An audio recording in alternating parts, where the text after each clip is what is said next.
In this module, let us learn about different types of business entities. Number 1, sole proprietorship. 2, partnership.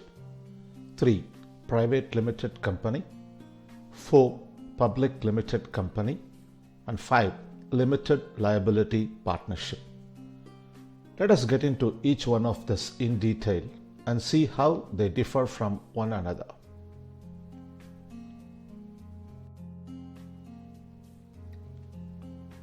So we will start with sole proprietorship. The name itself very clearly says there is only one proprietor or one owner. So he invests the entire capital, he enjoys the entire profits, or he alone suffers the entire losses. The complete management control lies with this one person, and he takes all the decisions for the business. His liability is unlimited, meaning if he takes a loan in the name of business and the business is not in a position to pay that money back to the lender, it is the personal liability of the owner, meaning the owner has to pay this money from his own pockets. Owner cannot claim separate entity concept here. Owner cannot say business is separate from owner. Even though business has taken the loan, if the business is not in a position to pay the money, it is the responsibility of the owner.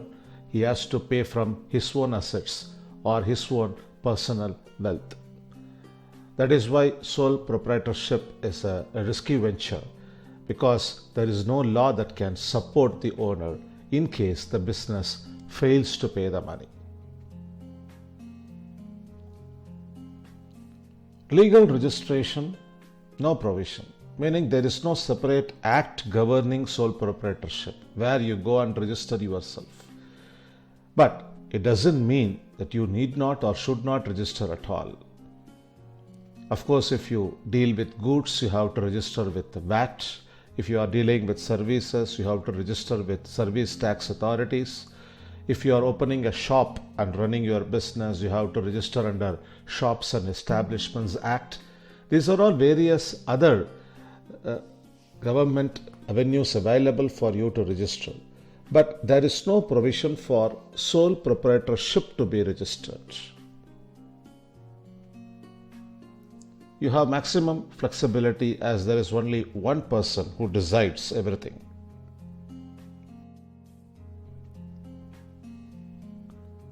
The next in line is partnership business, where two or more people join together and they form a business.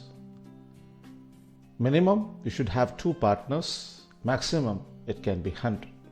And this maximum limit doesn't apply to professional practices, like when lawyers join together and form a firm, or when chartered accountants join together and form a firm to practice their own profession. This upper limit doesn't apply. Capital, profits and losses are normally equally shared by all the partners unless otherwise agreed upon. Normally, we say that partners pool in the capital in the same ratio and they enjoy the profits or they suffer losses in the same ratio. But it need not be, or in other words, it is not compulsory it should be. If it is different, then the ratios will be different. And all this will be normally mentioned in a document called partnership deed, like how much each partner contributes as capital and what is the profits or loss sharing ratio. All this are clearly mentioned. Liability is joint and several. It is a very unique concept with regard to partnership business. Let me explain in detail. Assume there are 2 partners and the total liability of the firm is 10 lakhs. Assuming they have given capital equally, they are sharing the profits and loss equally, it is a normal understanding they share the liability also equally. So each owes 5 lakh rupees. But in a very rare case where one partner dies, or one partner becomes insolvent, or one partner becomes insane, the other partner cannot claim that he will be responsible only for 5 lakhs. In such a scenario, the other partner should own the entire 10 lakhs liability. That is what joint and several means. No partner can ultimately claim that he can or he should give only his own share. If the other partners are not in a position to contribute, that one partner should own the entire responsibility. This is the biggest problem or the limitation with regard to partnership business. So, repeating, liability is joint and several. You can't say this is your share. If others are not in a position to pay, one partner should own everything. Unlike sole proprietorship, here there is a separate act available called Indian Partnership Act. So, any firm can be registered under Indian Partnership Act. So when I say a firm is registered, obviously the partnership deed gets registered, where all the details regarding capital contributed by partners, their profits or losses sharing ratio, etc. are very clearly mentioned. Even now, registration is not compulsory. That means you have an option to register or not to register. But practically speaking, most of the partnership firms are registered because of various other requirements and benefits. It is a bit early to discuss on this. In a separate chapter on partnership, we can discuss more on this issue. Flexibility purely depends on the partners. In the sense, there can be some partners who will just give the money and then they won't interfere in the day-to-day affairs. Whereas there are other partners who may not give money, but they will take care of the entire work. The former we call as sleeping partners. The second we call as working partners. So it's all up to the understanding. It's all up to the way the partners decide how to go about.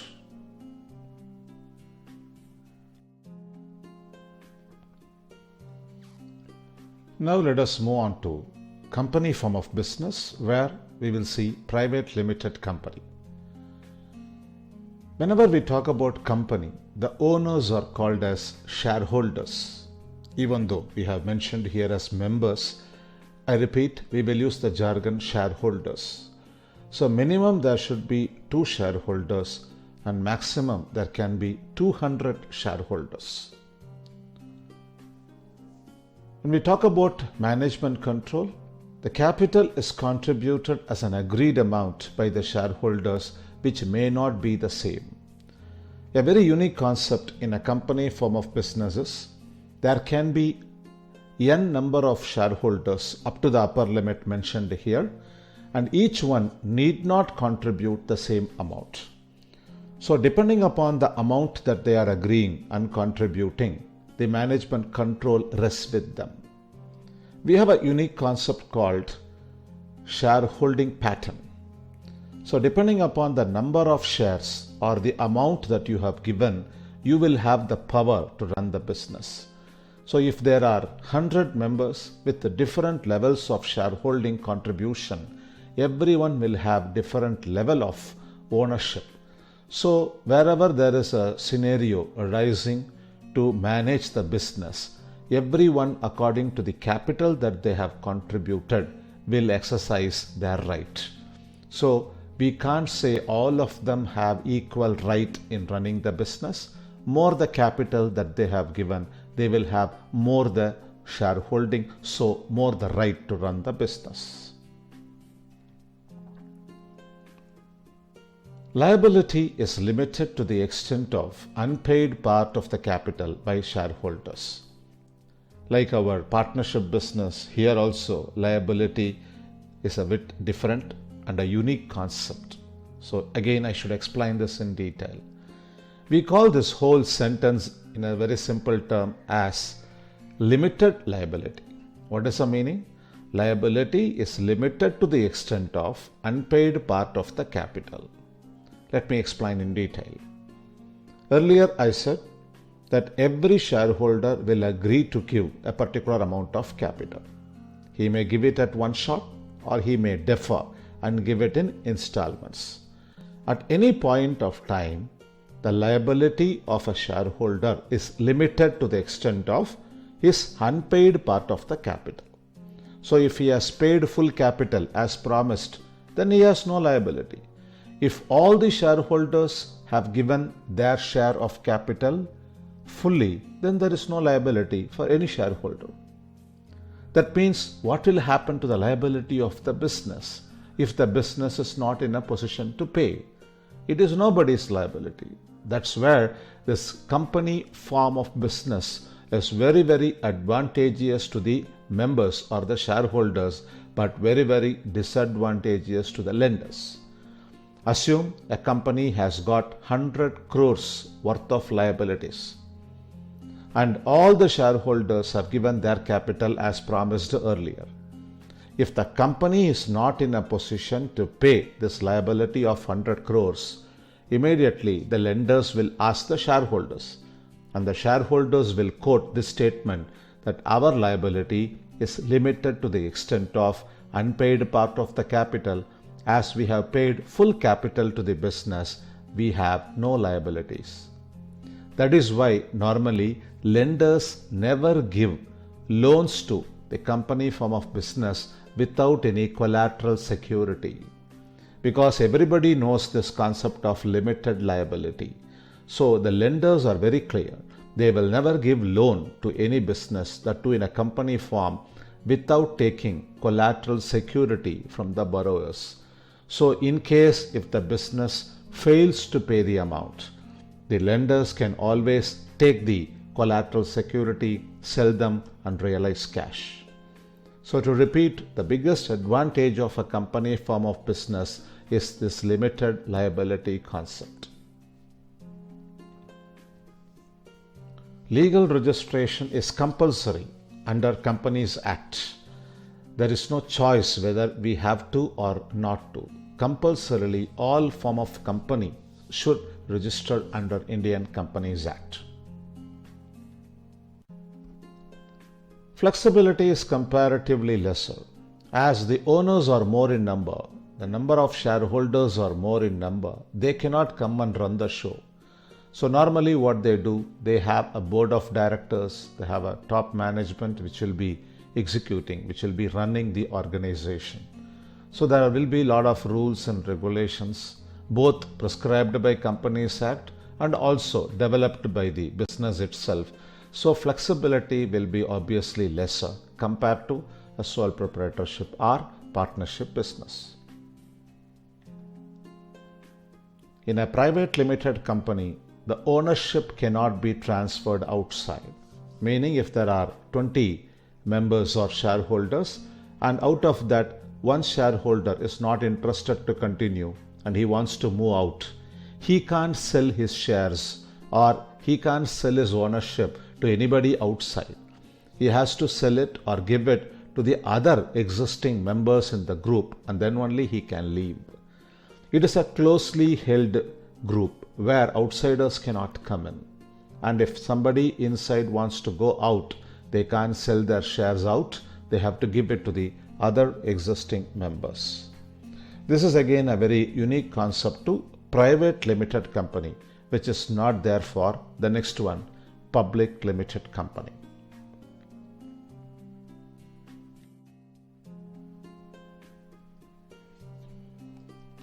Public limited company is another form of a company.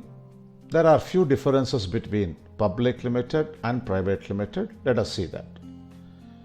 In a public limited company, minimum you should have 7 members and maximum is unlimited. You can have any number of shareholders. Again, the capital is contributed as an agreed amount by the shareholders, which may not be the same. As discussed in the private limited company slide, the meaning remains the same. Again, limited liability concept, that is, the liability is limited to the extent of unpaid part of the capital by shareholders. Legal registration is compulsory under Indian Companies Act. Flexibility obviously lesser. Then how public limited differs from private limited company? This is the key point. Ownership can be traded outside That means if the existing shareholders are not interested to continue, there is no compulsion that they have to sell their shares to the inside group only. They can sell the shares to anybody outside. That is where we have a body called stock exchange available, where people go and buy and sell shares of companies. So all these public limited companies which have raised money from public at large will list their shares in stock exchange. Anybody interested can go and buy. Anybody not interested to continue can go and sell their shares there. Again, all these are in a bit preliminary stage. When we go deep inside these individual chapters, we will learn more there. Quickly to summarize, there are two differences between public and private limited. One is with regard to number of members, another is with regard to trading the ownership.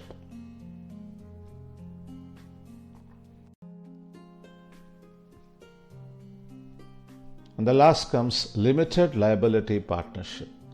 Some time back we learnt about partnership business, and we saw the biggest problem or limitation of a partnership business is liability being joint and several. So somebody thought, why can't we remove that problem and bring in this limited liability concept, which is very much prevailing in company form, and create a new entity called limited liability partnership. Minimum there should be 2 members and maximum unlimited. There is no limit for number of partners in this LLP, limited liability partnership. Capital and profits or losses equally shared by all partners unless otherwise agreed upon. And a very unique thing here is partners need not be individuals. Partners can be individuals or even corporates, that is business houses. 2 or 3 business houses can join together. 2 or 3 companies can join together and form LLP. Limited liability concept comes in. That is, liability is limited to the extent of unpaid part of the capital. And this rule or this benefit will not apply in case of fraud. Legal registration is compulsory under LLP Act, Limited Liability Partnership Act. Flexibility purely depends upon the partners. Somebody wants to give money and relax. Somebody not interested to give money, but they may work very well. So all these are an agreement or understanding between the partners.